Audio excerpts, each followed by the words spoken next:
Hey y'all, welcome to Little Acre Homestead. My name is Rowan and today I need your help. If you've been a longtime viewer of this channel, you know that I love to collect recipe boxes. This collection started with my grandmother's recipe tin, which I remember making recipes from ever since I was a child. Since then, my collection has expanded to boxes that I've gotten at antique stores or ones that I found at estate sales or even things that I've been gifted. It's such an honor to have all of these recipes, and I like to conserve them on a blog called Recipes Kept. It is quite an undertaking to conserve all of these recipes, but I love doing it and I love seeing all of these dishes that our ancestors used to make. I've made a lot out of my grandma's recipe box, but I want to start expanding and making more out of these other tins that I've found at estate sales and at antique stores. And that's where you come in. So I've found a few recipes for us to look at together so that we can pick the next thing that we make for Recipes Kept. You ready? First up is from my grandmother's recipe tin, and this recipe is called Porcupine Balls.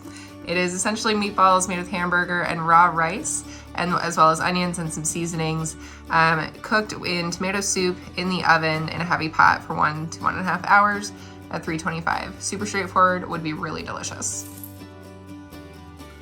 Next up is a southern staple. This comes from a tin that I found at a Marietta estate sale, and it's for cheesy grits. I have not had grits in so long, and honestly, I get a craving for them every few months, and I never go through with making them, so I think this one sounds really fun.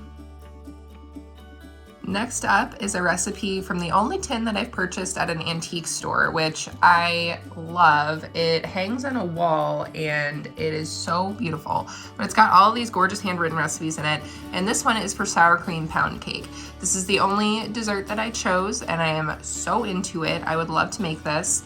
I think that it sounds absolutely delightful, and I actually just saw a tip online about pound cakes and how you should start them in a cold oven. So I'm interested to try that too and to look more into the recipe and see if that's what they recommend. And last up, from another Marietta estate sale, we've got Frisky Sours, which I am very excited to make. It's essentially a juice concentrate based alcoholic drink made with whiskey. It says it makes 9 servings, so definitely good for a party night if you want to give this drink a try. All right, y'all, let me know in the comments below which recipe you'd like me to make next on Recipes Kept. Thank you so much for stopping by Little Acre Homestead and for subscribing, and I'll see you again very soon.